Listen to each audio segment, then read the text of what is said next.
Hello, and welcome back to Kim Reads as we continue with Nancy Drew Whispers in the Fog. Chapter 13. Another surprise. Nancy felt an electric current shoot through her. All these incidents that she and Katie had been a part of were tumbling in around her brain like a jigsaw pieces poured from the box. Bess, this could be the base I've been looking for, she said. How exactly? Bess asked, printing out the data for Shore Imports Inc. If Joan Kim is the one who has been harassing and threatening Katie, and if Joan Kim also owns the property near where we discovered the baby whale, then maybe the two situations overlap somehow. I guess so, Bess said. She looked a little confused, but I don't see how. It seems to me that you need to put it all together. And that's what we're going to do today, Nancy said. Let's get out to Katie's boat. Nancy and Bess boarded the Ripper and headed up the coast to the area where they had been the day before. Ned was familiar with Katie's boat, and he talked Katie into giving him the wheel. Nancy had piloted a similar craft, so Ned gave her instructions on maneuvering this particular through the sea. On the way, they passed a public fishing pier. It's 1 o'clock, Katie said, looking at her watch. We'll meet you three back here at the pier at 5:30, Katie told Nancy. Finally, Katie found an area where she decided was perfect for their workout, and she, Jenna, and George launched their kayaks from the Ripper. Nancy piloted the boat from the next leg. Gee, everything looks so different from out here, Bess said, gazing at the shoreline. Partly because we're earlier and there's not much fog yet, Nancy said. It's a much clearer day, Ned agreed. I didn't realize there were so many sea stacks around here. It looks like there are at least a couple big enough to be our sea cave. What if there's more than one cave? How do we know which one we will be explored? I'm not interested in the cave, Nancy said, turning the boat ashore a little. I'm interested in the whale calf, and I expect there's only one pool. I can't believe I'm actually going to see one up close, Bud said, hanging over the deck rail. Are we close, do you think? Ned, will you take the wheel? Nancy asked. I want to use the whale-watching telescope to find our way. Ned took over the piloting, and Nancy and Bess sat down on the green and white striped banquet. It took Nancy a few minutes to adjust to the lens, but at least she got a clear view of the landscape ahead and the landscape to the right. Well, we're leaving a populated area, she said, looking at the shore. I guess we're close to the property of Shore Imports Inc. Bess turned, looking through the scope. I think I see a wire fence, she said. Nancy swung the scope around to where Bess pointed. That's it, Ned. The fence we climbed today. I remember every step, Ned groaned. He skillfully turned the boat around the sea stacks.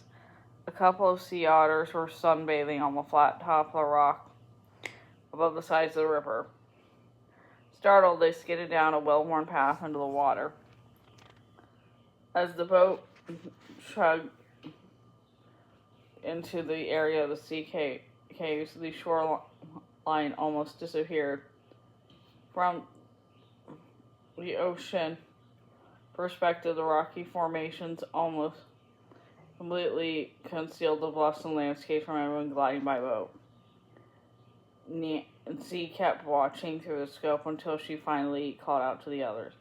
There, I think I see it. Ned, let me have the wheel. I think I can get us right to it. Nancy maneuvered the boat around two smaller sea caves until they finally faced an enormous rocky mound with a large opening. That's it, Nancy, Ned said. I'm sure of it. That's our cave. Yes, and I'm behind it, Nancy said, turning the wheel. Should be the baby whale, Bess almost said in a whisper.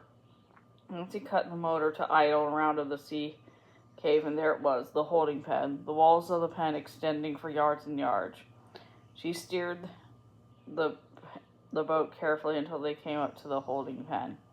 It was perfectly situated along the huge rocks, so it was nearly invisible from shore or farther out in the ocean.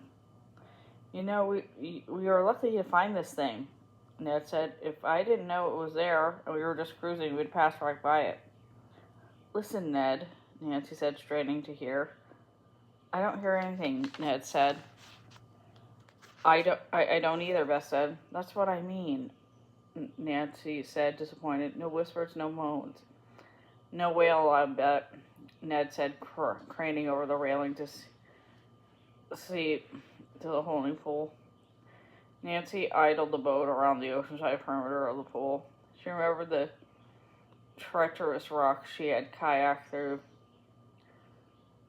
yesterday to get back to the shore. She knew better than to try to take the Ripper through them. Maybe it's just swimming underwater, Beth said hopefully. And she added, I know, you have to come up to the surface to breathe. Nancy realized she was holding her breath, hoping the whale calf would surface. With a sigh, she realized the pool was probably empty. I don't believe it, Beth said. It's gone. You guys really did see it, didn't you? Yes, we saw it, Ned said, looking at the pool through the telescope. His tone of voice indicated he was disappointed. They reached the far end of the holding pool. Nancy had turned back into the ocean to avoid running into a huge sea stack.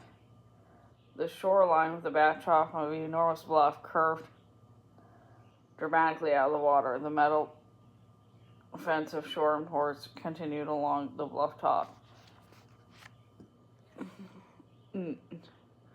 Nancy idled the boat on the long curve of the road.